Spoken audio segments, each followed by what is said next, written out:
ৰেডিক্স fraction in বেছ 6 ৰেডিক্স ফ্ৰেকশ্যনত convert কৰিব অলপ হাৰ্ড আছে ইমানো হাৰ্ড নহয় চোৱা যেতিয়া ৰেডিক্স ফ্ৰেকশ্যন বেছ কিমান 6 দিয়া আছে যদি বেছ 8 দিয়া থাকে 8 তো কৰিব পাৰিবা 6 তো কৰিব যিকোনো কৰিবা খালি ফৰ্মেটটো চাই লোৱা যে হেয়াৰ R মানে ৰেডিক্স ফ্ৰেকশ্যন বা বেছ অফ দা ৰেডিক্স ফ্ৰেকশ্যন 6 বেছ অফ দা ৰেডিক্স ফ্ৰেকশ্যন কিমান হ'ব 6 লিখা আছে ঠিক আছে কেনেকৈ কৰি খালি চাই ল'বা ইয়াত খালি হোল নাম্বাৰ আহিলে হৈ গ'ল ফ্ৰেকশ্যন আহিব নালাগে খালি এবাৰ 3/4 লিখা আছে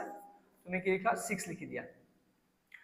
বাৰবাৰ তুমি 6 দি ইনটু কৰিবা যেতিয়ালৈকে তোমাৰ ফ্ৰেকশ্যন আহি থাকিব যেতিয়া ফ্ৰেকশ্যন হেক তোমাৰ মেথছো হেক 2 2 যা 4 2 3 যা 6 কিমান আহিছে 3 3 যা 9 আৰু তলত 2 আহিছে ঠিক আছে এইটো মিক্সত কনভাৰ্ট কৰি দিয়া 2 4 যা 8 1 কিমান আহিছে 4 আহিছে ৰিমাইন্ডাৰ ওপৰত যায় ডিভাইডৰ তললৈ যায় চোৱা এতিয়া কিমান আছে 4 আহিছে নহয় এতিয়া ফ্ৰেকশ্যন আছে 1/2 এই 1/2 টো লৈ আহা আকৌ 6 দি ইনটু কৰি বাৰ যিমান ফ্ৰেকশ্যন আহি থাকিব হেটো তুমি 6 দি ইনটু কৰি দিবা যদি 8 দিয়া থাকে 8 দি ইনটু কৰি দিবা 2 3 যা 6 চোৱা আৰু নাই হোল নাম্বাৰ আহি গ'ল হেক কেনেকৈ লিখে therefore the required ৰেডিক্স ফ্ৰেকশ্যন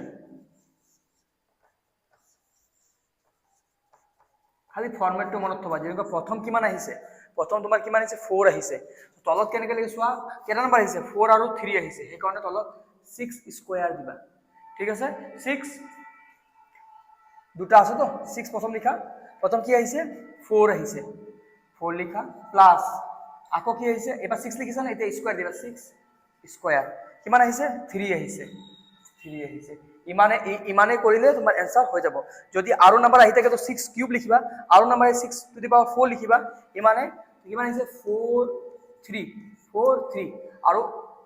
ইমানে आंसर হয় 4 আৰু 3 তাৰ আগত এটা পয়েন্ট লগাই দিবা 0 লিখি দিবা এইটো হৈ গ'ল ৰেডিক্স ফ্ৰেকশ্যনত কনভাৰ্ট কৰিবা এনেকুৱা স্টাইলত 0.43 ঠিক আছে এটো এনেকা ৰেডিক্স বাৰবাৰ তুমি 6 দি যদি 8 থাকে তো 8 দি ইনটু কৰিবা যদি 6 আছে তো 6 দি ইনটু কৰিবা ইমানে ৰেডিক্স ফ্ৰেকশ্যনৰ কাম নেক্সট আৰু এটা কৰো বুজি পাই যাবা পুৰা ক্লিয়াৰ হৈ যাব যেনেকুৱা 11/16 আছে 2 নম্বৰ 11/16 একদম ইজি ম্যাথছ হয় কেনেকৈ কৰিছো হেয়াৰ R মানে ৰেডিক্স ফ্ৰেকশ্যন বেস অফ দা ৰেডিক্স কিমান 6 দিয়া আছে তো 11/16 বাৰবাৰ তুমি কি দি ইনটু কৰিবা 6 দি ইনটু কৰিবা 2 3 যা 6 2 8 যা 16 কিমান আহিছে 11 3 যা 33 আৰু তলত 8 আহিছে মিক্সত কনভাৰ্ট কৰি দিয়া বাৰবাৰ মিক্সত কনভাৰ্ট কৰিবা 33 আৰু 8 8 4 যা 32 1 কিমান আহিছে 4 আহিছে 1 ওপৰ যাব 8 তলত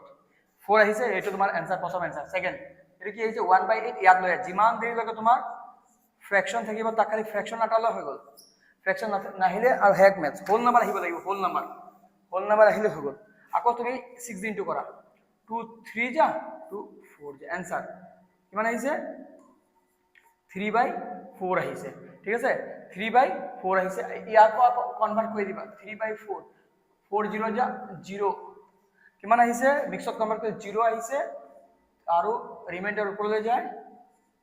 ডিভাইডৰ ঠিক আছে 0 আহিছে আকৌ 3/4 আনা কি ইনটু কৰিবা 6 দিয়ে 2 2 যা 4 2 3 যা 6 তো কিমান আহিছে 3 3 যা 9 আৰু 2 আকৌ ইয়াক আকৌ মিক্সত কনভাৰ্ট কৰিবা 2 4 যা 8 প্লাস 1 9 মিক্সত কনভাৰ্ট কৰি দিলো আকৌ কি আহিছে 1/2 আহিছে 1 ইয়াত কৰি আছো 1/2 আকৌ যেতে যিমান লগে ফ্ৰেকশ্যন আহি থাকিব 1/2 ইনটু 6 2 3 যা 6 কিমান আহিছে 3 আহিছে হেক ইমানে आंसर যেতে তোমাৰ আৰু ফ্ৰেকশ্যন নাহে তাতে হেক হৈ যাব therefore the required ৰেডিক্স ফ্ৰেকশ্যন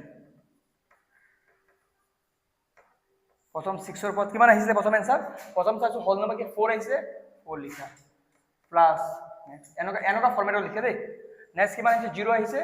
0 লিখা নেক্সট কিমান আহিছে 4 আহিছে 4 লিখা next 6 to the power 4 next কিমান আহিছে নেক্সট 3 আহিছে ইয়াতে হেক হৈছে 3 লিখা হেক 4 0 4 3 আৰু 4 ঘৰ আগত পইণ্ট দি দিবা ইমানে তোমাৰ आंसर ইয়াতে হেক হৈ যাব এনেকা কৰে ৰেডিক্স ফ্ৰেকশ্যন আৰু ৰেডিক্স ফ্ৰেকশ্যন বহুত ইজি আছে খালি কনসেপ্ট মনত ৰাখবা